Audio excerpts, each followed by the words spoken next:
Claudia, Present, Miss. Insu Hartini, Present. Evi Muspiro. Present. Oke, sebelum kita mulai ke materi selanjutnya, Miss akan mulai sedikit saja tentang materi minggu kemarin. Kalau tidak salah, materi kita adalah report text. Oke, siapa yang tahu the definition of report text? Ya, boleh nanti silakan. Report text itu teks yang menceritakan sebuah peristiwa secara general atau teks yang menceritakan suatu hal secara general. Ya, betul sekali. Dan tapi masih ingat ya, the definition of report text. Jadi, report text adalah sebuah teks yang memberikan informasi secara general. Kemudian ada yang tahu juga generic structure of report text?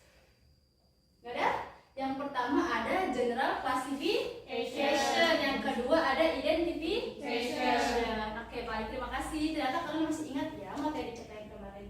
Baik, sebelum kita mulai ke materi selanjutnya, I want to give you one video about our material today. Oke, silahkan disimak dan juga diperhatikan. Indonesia is an uninspiring masterpiece and a true marvel of ancient architecture.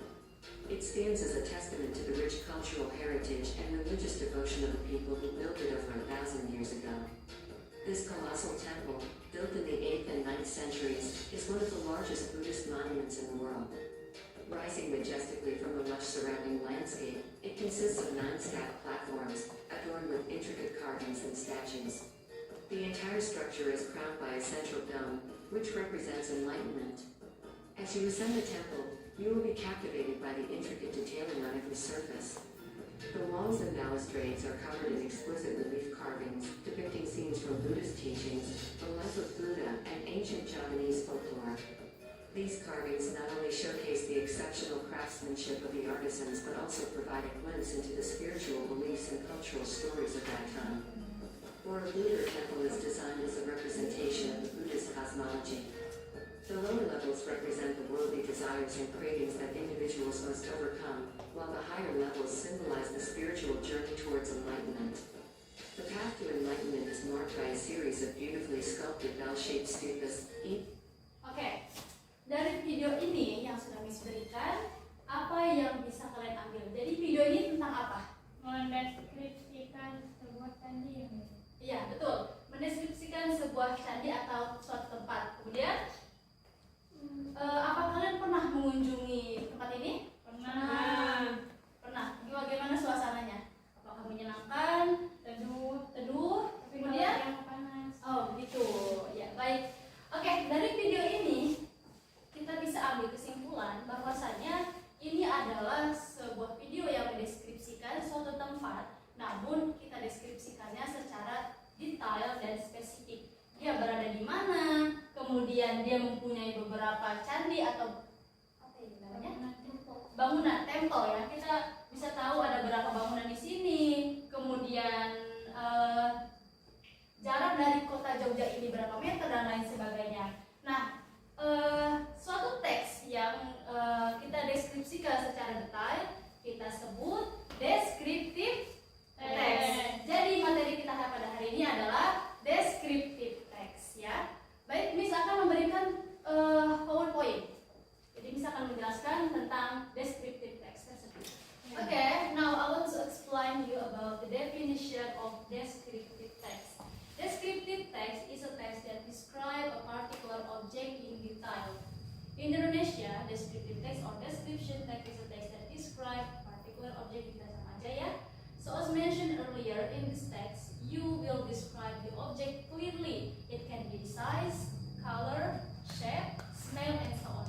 Nah, descriptive text ini adalah suatu teks yang menjelaskan suatu objek, tempat, benda, hewan, manusia, dan lain sebagainya secara detail.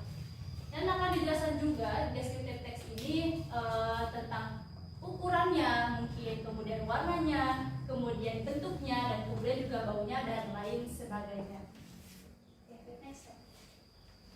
Kemudian di sini ada purpose of descriptive text.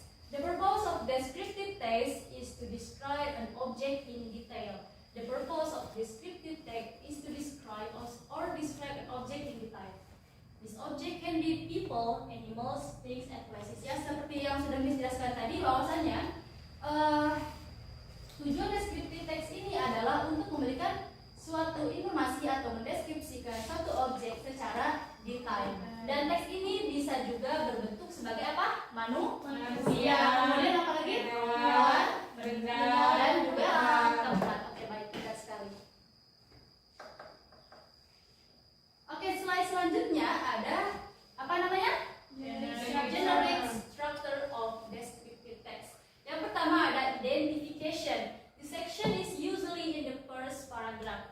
Biasanya di identifikasi ini ada di bagian paragraf yang awal. Descriptive text structure aims to describe what will be discussed in the paragraph. Therefore, it is only in the from a general information. Di bagian identifikasi ini kita akan mendeskripsikan atau membahas satu teks, satu benda, suatu tempat, namun masih dalam bentuk yang general. Kemudian ada yang kedua, ada description. Explanation contains specific characteristic that belong to the object, place, or person described. Nah, di bagian description ini akan dijelaskan lebih detail tentang suatu benda, suatu tempat, manusia, ataupun hewan. Ketika di sini dijelaskan hanya secara general, maka dikuatkan di description, dijelaskan secara lebih spesifik dan juga detail.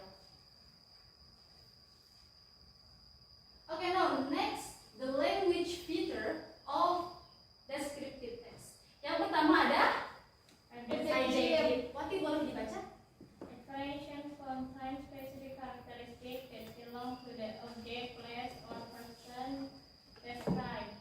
Baik, pada descriptive text ini yang akan kita jelaskan atau yang akan kita bahas yaitu bisa menggunakan kata-kata sifat seperti cantik, baik, kemudian indah, kemudian apa lagi?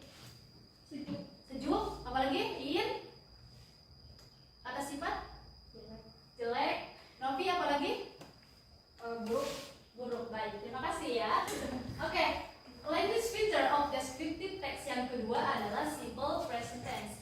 Simple present tense is commonly used to state facts or general truths as well as custom. Nah, pada bagian ini kita menggunakan simple present tense, karena kita akan mengungkapkan suatu kebenaran atau fakta yang berada dalam teks tersebut. Oke, kemudian ada yang selanjutnya adalah adverb of frequency. Siapa yang mau baca? Boleh, Evi? Adverb of frequency. Ya, silakan. Lanjut. Ya. Mau apa terus? Please go to me, sorry. Kenapa? Oh ya udah, boleh. Siapa? Iin, boleh dibaca. Adverb of frequency. Adverb of frequency is an adverb that is useful for indicating how often an activity is performed. Oke, terima kasih. Jadi adverb of frequency ini adalah dalam suatu teks deskriptif kita akan menggunakan adverb of frequency. Nah, contohnya ini. Always, usually, often, sometimes, rarely, never. Nah, di sini kita akan mengetahui seberapa sering atau seberapa seberapa sering kegiatan itu berlangsung dan juga berulang-ulang. Baik, next. Nah, di sini kita punya contoh descriptive text. Contohnya adalah judulnya adalah My Bird. Oke. Boleh dibaca bareng-bareng 1, 2, 3. I have a pet. Ayo baca di bareng-bareng. I have a pet is a bird and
mati baru ditanyakan. Oh, that's cat.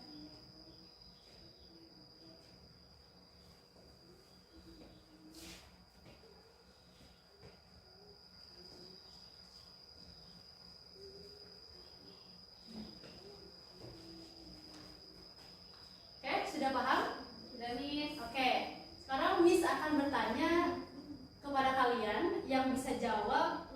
Miss akan tunjuk saja dan apa yang Miss tanyakan kalian jawab sesuai dengan teks tersebut. Oke, silakan Nopi dari kelompok pertama. Ya, Miss. Ya, apa judul dari teks tersebut? What the title? My Lovely Cat Baby. Oke, My Lovely Cat. What? Baby. Bebe, ya. Teks itu menceritakan tentang apa? Tentang dia yang ibunya. Dia diberikan kucing oleh ibunya. Ya. Kemudian si anak itu kucing tersebut ibunya dapatkan dari luar. Jadi ibunya menemukan sebuah kucing, kemudian anak kucing tersebut diberikan kepada anaknya. Oh iya, baik. Terima kasih. Oke, sekarang In dari kelompok 2. Boleh, siapa nama kucing tersebut? Bebe. Oh, Bebe. Bebe punya bentuk seperti apa dan bulu berwarna apa? Ya, boleh. Bulunya warna abu-abu. Bulunya berwarna abu-abu. Kemudian bentuknya seperti apa? Besakkah, kecilkah? Sedang. Bubu kecil. Kecil. Ya. Oke, baik. Terima kasih ya. Semoga kalian memahami apa yang ini. Oke, mungkin pelajaran hari ini sampai sini saja dan Ibu akan memberikan PR kepada kalian semua. Silahkan, nggak apa-apa sebentar. Silahkan analisa teks tersebut berdasarkan identification, kemudian description, kemudian kalian analisa juga apa adjektifnya. Kemudian nanti kalian silakan analisa di teks tersebut apa adjektifnya, kemudian language features-nya, dan kemudian juga general structure yaitu identification sama description. Paham? Paham, Miss. Oke, baik Bu